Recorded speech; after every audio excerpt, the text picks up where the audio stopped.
There are three kinds of people who will start reading this and immediately stop listening. The dumb one, who decides before finishing the first sentence that this doesn't apply to them. The know-it-all, who has already catalogued every idea here and filed it under things I already knew.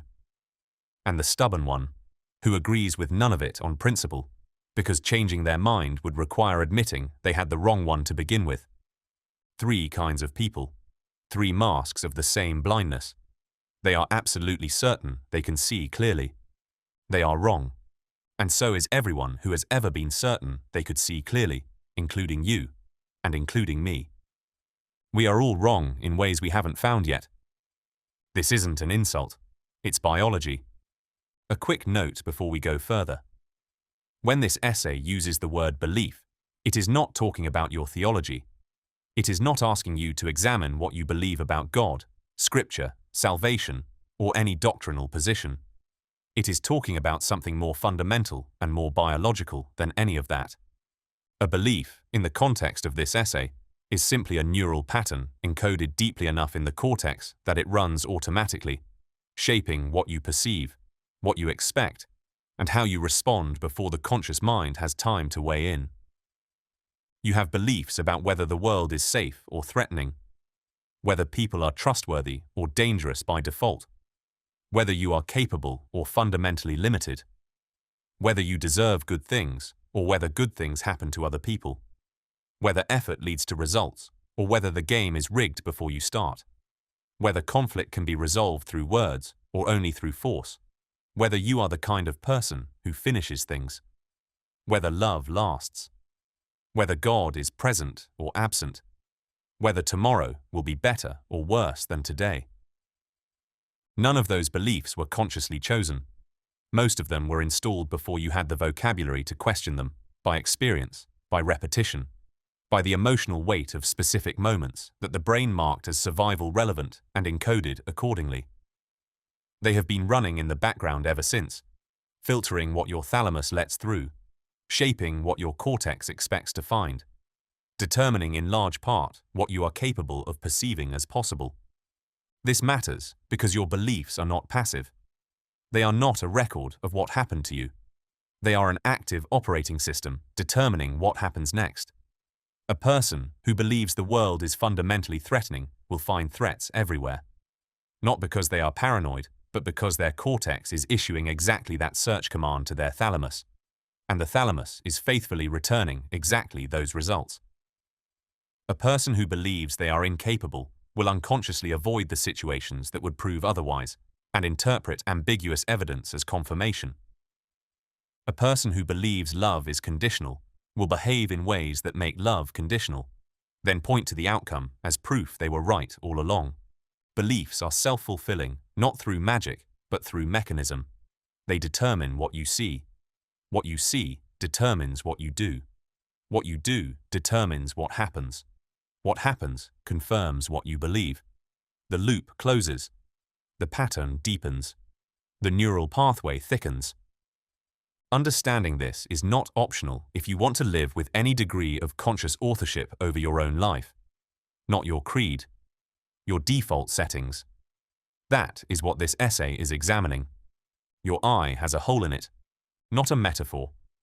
An actual, literal, anatomical hole. A spot on the retina where the optic nerve connects to the brain, leaving a gap in your visual field with 0 photoreceptors. No ability to detect light. A darkness built into the structure of your seeing, present in both eyes, present from birth, present right now as you read this sentence. You have never seen it. You will never see it, not directly. Because your brain, without asking your permission, without even notifying you, fills the hole in. It samples the visual data surrounding the gap and generates a seamless patch. A fabrication so convincing that you have lived your entire life, never once suspecting the hole was there. You can prove it to yourself right now. Write a small X on a piece of paper. Close your left eye. Hold the X a few inches to the right of your open eye and look straight ahead, not at the X. Slowly move the paper. At a certain distance, the X will vanish. not blur. Vanish. You found the whole. And here is the thing that should stay with you long after this essay ends. The whole was always there. It was always directly in your line of sight. The elusive obvious, staring straight at you. The elusive obvious. Consider what that phrase actually means. Not the hidden thing. Not the secret thing buried deep where no one could find it. The thing directly in front of you that your brain decided, without your permission, you did not need to see. This is the most dangerous category of blindness. Hidden things can be searched for. Secret things can be uncovered with enough effort. But the elusive obvious requires something harder than searching. It requires questioning what you are already certain you can see. It requires suspecting the seamless patch your brain painted over the whole and asking whether the view you are looking at is real or fabricated. Most people never ask that question. Not because they are incapable. Because nothing in the experience of blindness feels like blindness. It feels like sight. And you were blind to it. Are you dumb for not knowing? A know-it-all for knowing now? Neither. You're human. The question isn't whether the blind spot exists. The question is, if this one was hiding in plain sight, what else is? Go deeper than the eye. Your sensory organs receive billions of signals per second. Pressure, light, sound, temperature, chemical data from the air. A torrent of incoming reality so vast it would be paralyzing if your brain let all of it through. So, it doesn't. Sitting at the center of your brain is a small structure called the thalamus. Think of it as a filter, a dimmer switch, an attention gate. Its job is to decide, largely without your conscious input, what information gets elevated into your awareness and what gets dimmed into the background noise of a life you'll never fully notice. Scientists estimate that conscious awareness processes somewhere around 100 millionth of the data your senses actually receive. 100 millionth. The rest is the blind spot you didn't know you had. But here's where it gets interesting. The thalamus doesn't make these decisions on its own. It takes direction from the cerebral cortex, the executive, the part of the brain most associated with what we call you. And the cortex operates on expectation. It tells the thalamus what to look for. It sends the filter its criteria. And the thalamus brightens the data that matches and dims everything else. You have been in a crowded room and heard your own name spoken across the noise. That's the cortex commanding the thalamus. This frequency, this pattern, this specific data stream, turn it up. Every other voice stays dim. One voice surfaces. Expectation is the tuning fork. Your attention is the signal. 3,000 years before brain imaging, the writer of Proverbs observed, "As a man thinketh in his heart, so is he." The cortex was always the battleground. Now stop. Feel the texture of your shirt against your skin. It was there a moment ago. It has been there since you put the shirt on this morning. But until those words directed your cortex to direct your thalamus to open the channel, it lived in the blind spot, present but invisible, real but unfelt. That is not a small thing. That is the mechanism by which you experience reality. What you expect to find, you find. What you train your attention toward, your brain elevates into experience. What you ignore, your brain eventually stops reporting. The world you perceive is not the world. It is the world filtered through the architecture of your expectations. Which means, and this is the part that should be both terrifying and liberating, you have more authorship over your experienced reality than you have been using. The oldest recorded intention-setting command in human history predates neuroscience by 3,000 years. It comes from Deuteronomy, the central prayer of Jewish tradition, spoken twice daily since Moses delivered it at the edge of the Promised Land. The word is Shema. It means hear, listen, pay attention, direct your awareness toward what matters. The command doesn't begin with love. It doesn't begin with obedience. It begins with attention. Shema Yisrael, hear, O Israel.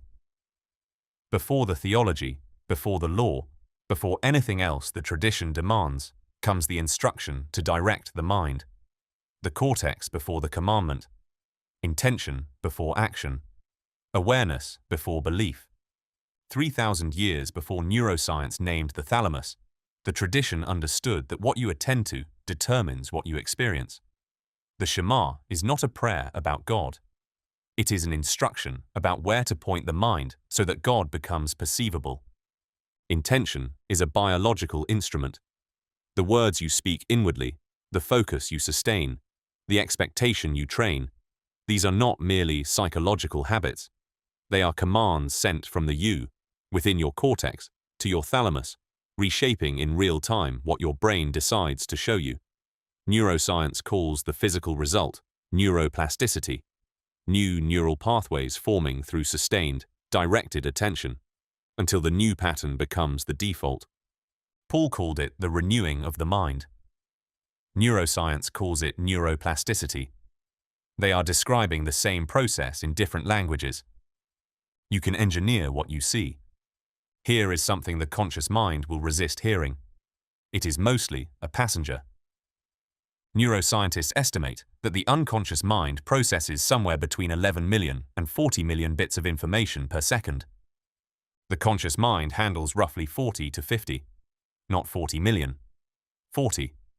The conscious executive, the you who feels in control, who makes decisions, who reads these words and nods along, is operating on a tiny sliver of what the brain is actually doing at any given moment.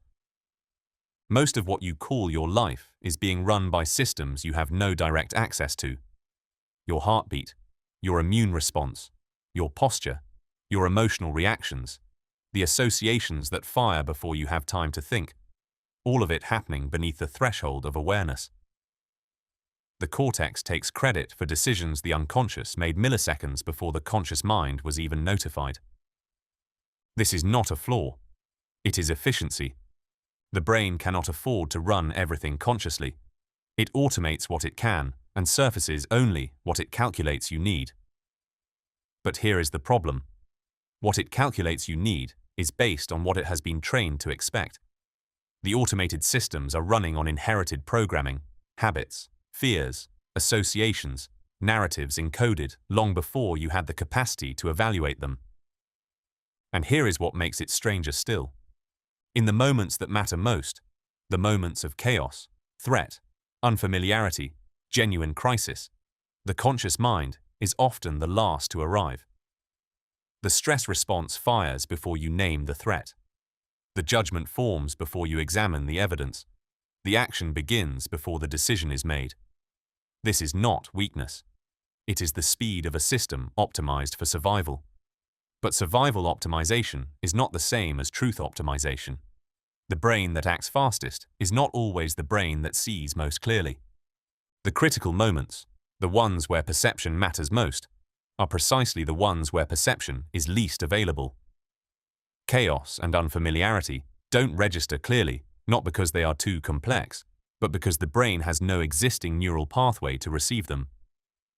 You cannot perceive what you have no neurons wired to detect. The unseen is not always hidden. Sometimes it is simply unbuilt. There is a common saying, seeing is believing. The neuroscience says the opposite is true. You do not believe what you see. You see what you already believe.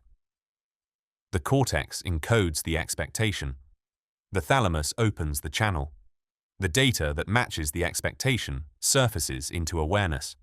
The data that doesn't get dimmed into the background noise of a life you'll never fully notice. Belief is not the conclusion of perception. It is the precondition for it. You cannot see what you have no neurons wired to expect, which means the most important work is not looking harder. It is believing differently, encoding new expectations into the cortex so the thalamus can finally let the evidence through. This is why the work of training expectation, building the cortex intentionally, constructing neural architecture before the crisis arrives, is not optional for anyone serious about seeing clearly. You cannot build the pathway in the moment you need it. You build it now, in the quiet. So it is there when the storm hits. This is not motivational language. It is neuroscience with consequences that most people are not ready for. The brain has an extremely difficult time distinguishing what is real from what is vividly imagined. Researchers at University College London found that imagination and perception use the same overlapping brain circuits, and that the difference between them is not categorical, but a matter of degree. The more vividly something is imagined, the more the brain treats it as real. In one study, participants who imagined playing piano sequences daily showed the same measurable neural changes as those who actually played. The brain built identical pathways either way. It did not check whether the fingers moved. It responded to the signal. Which means the words you speak inwardly are not merely preparation for experience. At sufficient vividness and repetition, they become experienced, chemically, neurologically, structurally. The cortex does not always wait for the external world to confirm what it expects. Sometimes it simply builds the reality it has been given. This is the mechanism behind neuroplasticity. It is also the mechanism behind fear, trauma, chronic anxiety, and the stories we tell ourselves so many times that they calcify into belief. The same instrument. Different operators. Someone will object here. Mastering the biological machinery of your own mind, engineering perception, training expectation, rewiring neural pathways by conscious intent, sounds, to certain ears, like overreach, like playing God. But consider what that objection assumes. It assumes the machinery was given to you accidentally, without purpose. That the cortex commanding the thalamus is a bug, not a feature. That the capacity for meta-awareness, the observer watching the mind, the spirit standing behind the thought, was installed in you by mistake. The more theologically consistent position is the opposite. If a creator designed the system, the control panel came with it intentionally. Mastering what you were given is not theft. It is stewardship. This is not the law of attraction. You are not rearranging the universe with your thoughts. You are rearranging your perception of it, which is a more modest claim and a more verifiable one. The question was never whether to use the instrument. The question is whether you use it consciously or let it run on default. Napoleon Hill identified this surrender with a single word: drifting. In his book, Outwitting the Devil, Hill describes the drifter as someone who does little or no thinking for themselves, a person who moves through life without definite purpose, allowing fear, habit, and external influence to run the cortex on their behalf. The thalamus still filters. The cortex still directs. But the directing happens by default.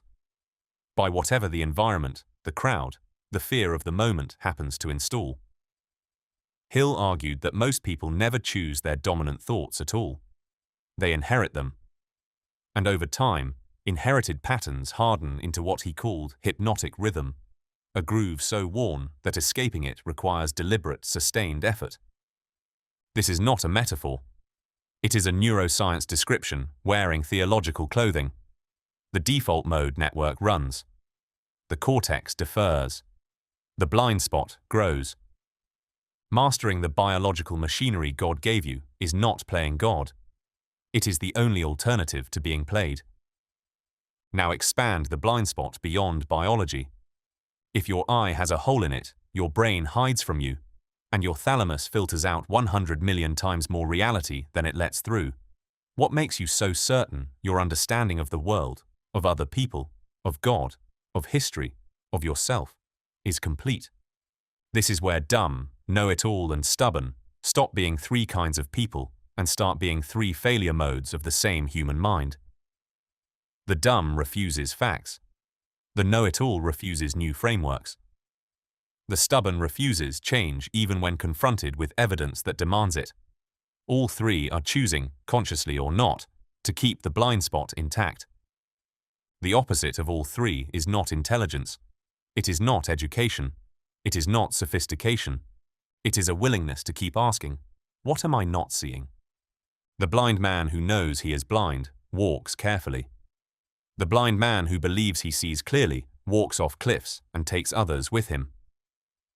That question, what am I not seeing, is the oldest prophetic posture in every tradition that has ever tried to say something true about what it means to be human. Every wisdom lineage, every mystical thread, every serious theological tradition has some version of the same warning. The greatest danger is not ignorance. It is the certainty that accompanies ignorance. The blind spot you are convinced isn't there. Is anyone not watching Isaiah 2:4 play out in slow motion? The prophecy is specific. Nations will beat their swords into plowshares and their spears into pruning hooks. The instruments of war literally remade into instruments of cultivation. Not peace as the absence of conflict, but peace as the active redirection of human energy toward building rather than destroying. Who actually wants war? Not the farmer, not the mother, not the child. Not, if we are honest, most of the soldiers.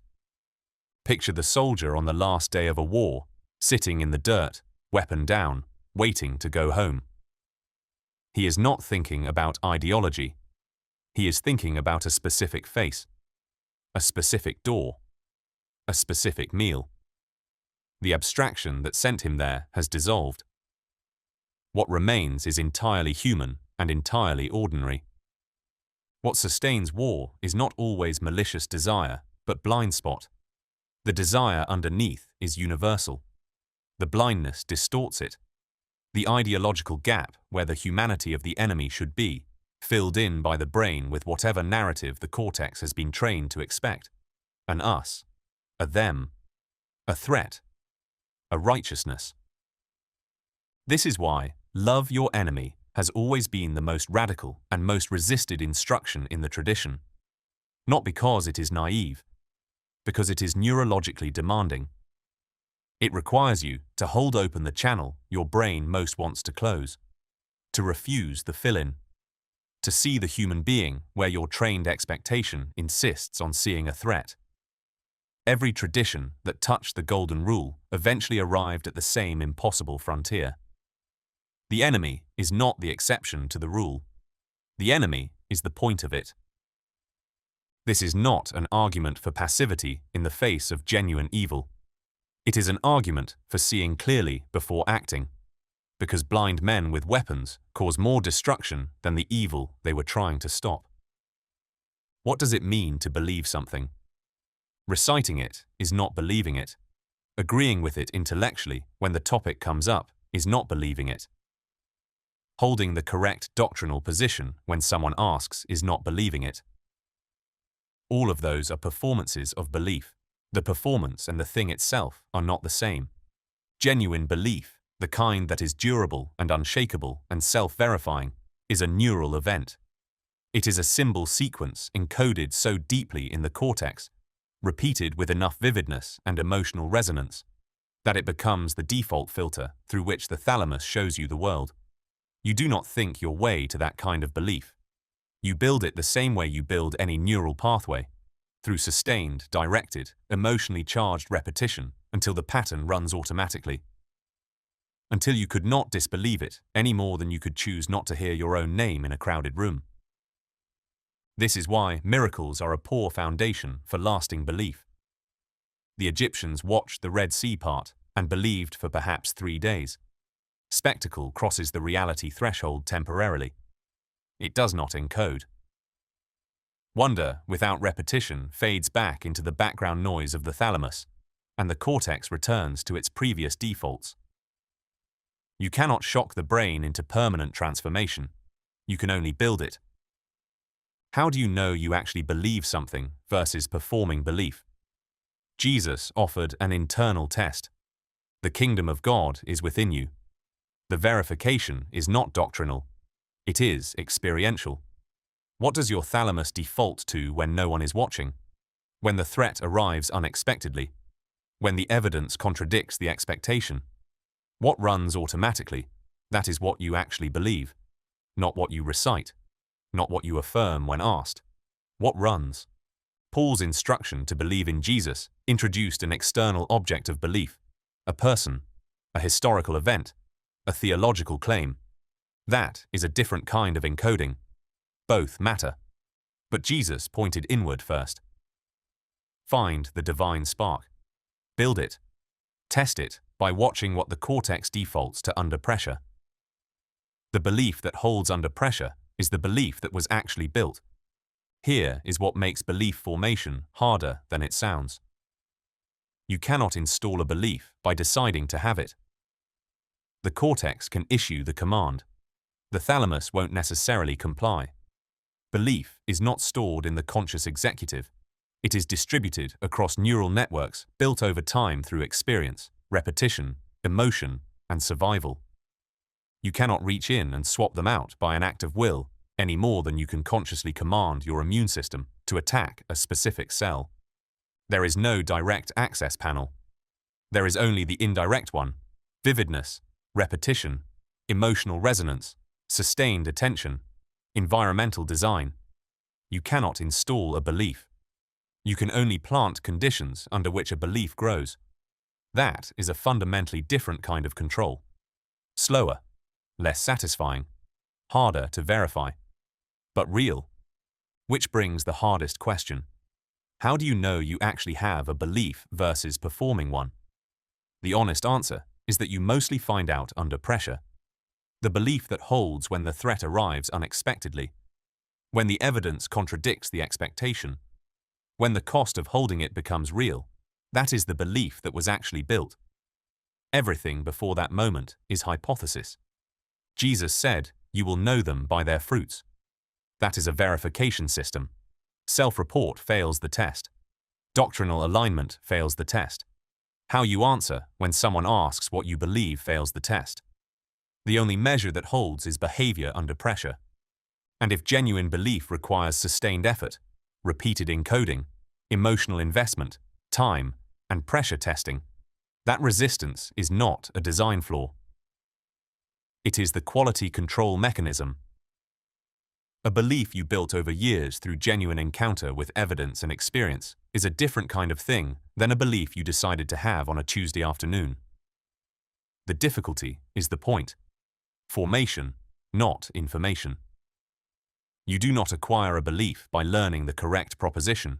You acquire it by being shaped repeatedly over time until the thing you believe becomes indistinguishable from who you are. Now here is where it gets complicated. Every tradition has a different symbol sequence for encoding the essentials. Different words, different rituals, different names for God, different accounts of what happened and when and to whom and what it means. Christians and Muslims both claim Abraham. Jews and Christians share scripture.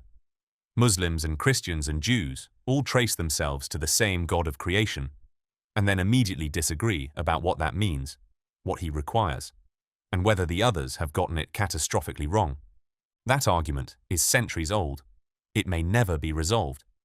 This essay is not going to resolve it. Before the God question, there is a simpler one. Do we want the same world? Does the Muslim mother want her children killed? No. Does the Jewish father want to live in fear? No. Does the Christian neighbor believe cruelty is righteous? No. Does every serious tradition in human history believe that love is superior to hate? That peace is superior to war? That human life carries dignity? That justice matters? That the universe has moral structure? Yes. Without exception. Encoded in different symbols, pointing at the same general territory. The war is not being fought by people who disagree on those things. It is being fought by people whose cortex has been trained, symbol by symbol, generation by generation, to see the other as the exception. To see the enemy as the one for whom the shared values do not apply. To fill in the ideological blind spot with whatever narrative makes the exception feel righteous. That is not a theological difference. That is a blind spot. And blind spots, as we have established, are not permanent. They are not destiny. They are default settings running on inherited programming.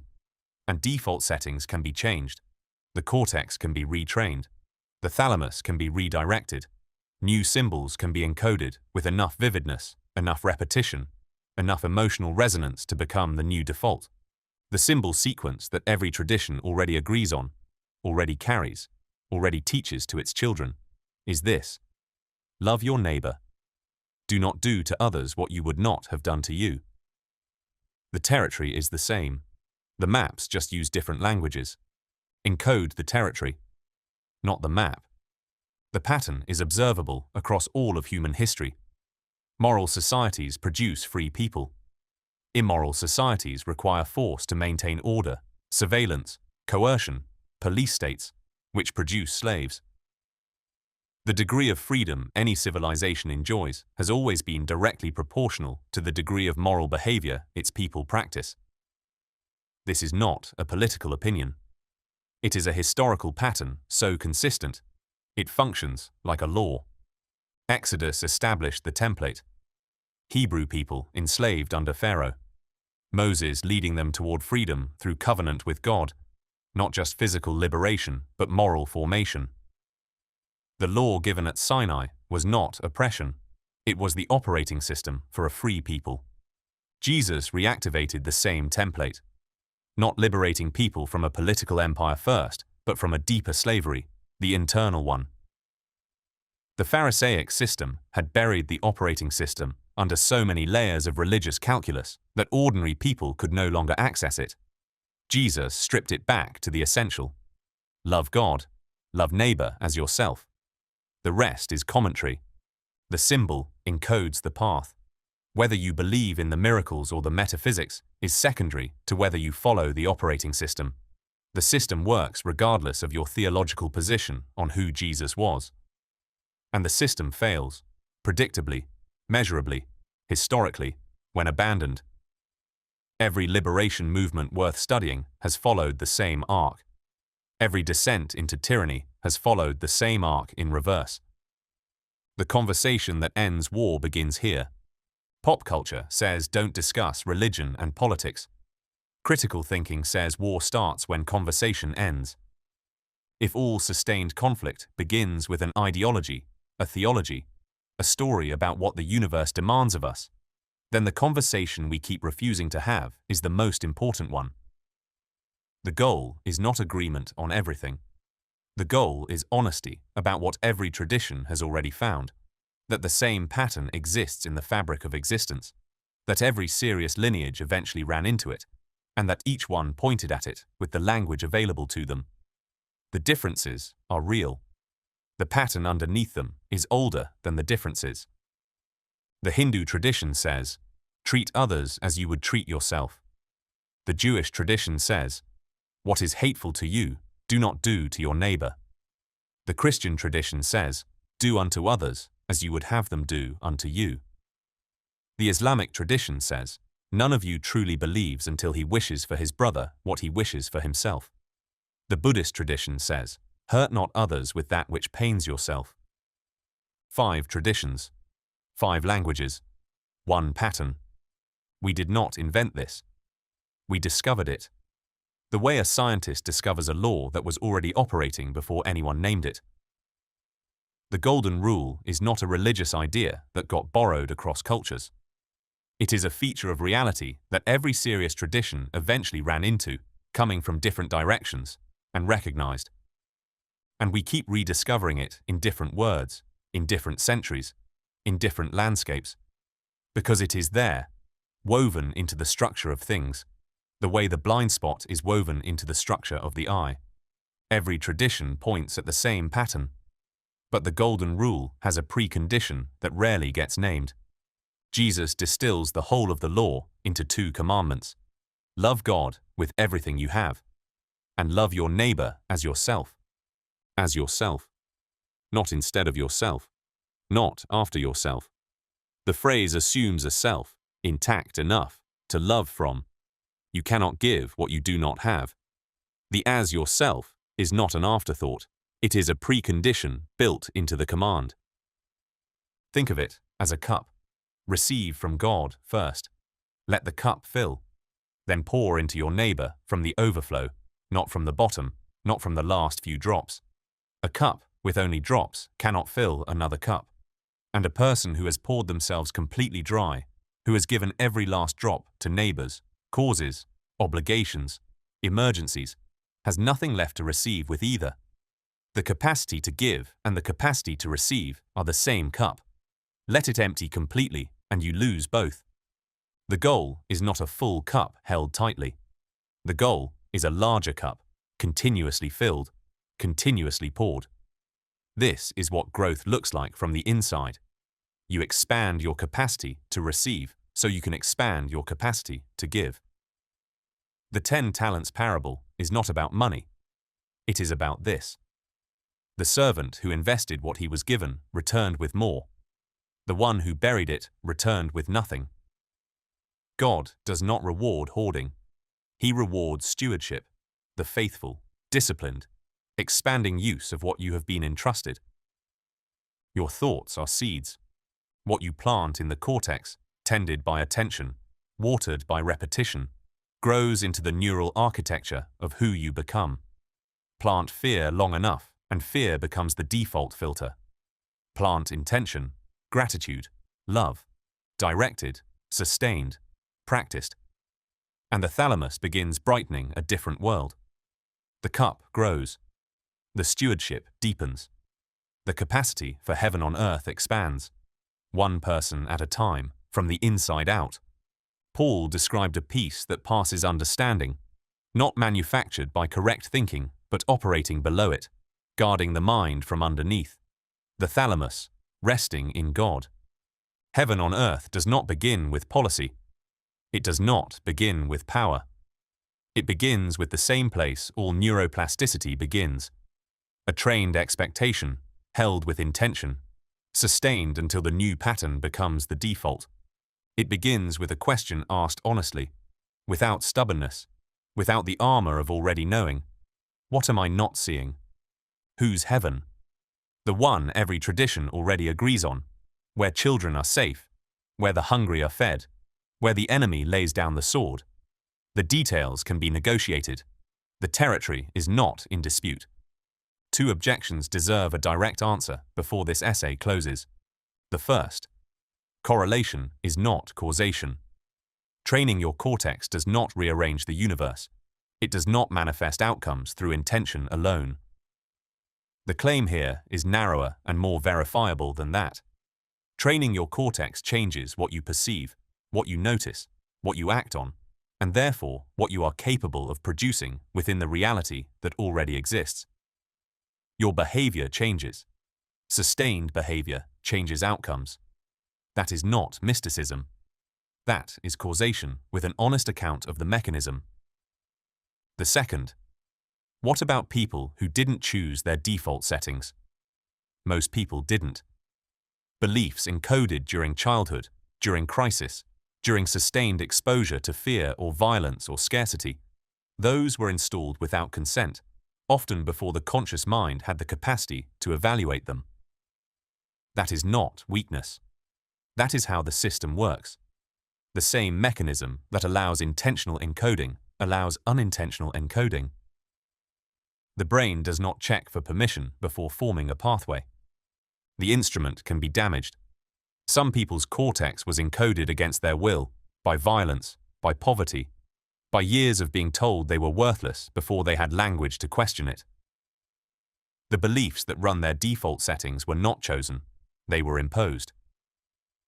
Acknowledging this is not an excuse for staying where you are. It is an honest account of why the work is hard and why it takes longer for some people than others. Healing is part of the work. The indirect access panel is still there.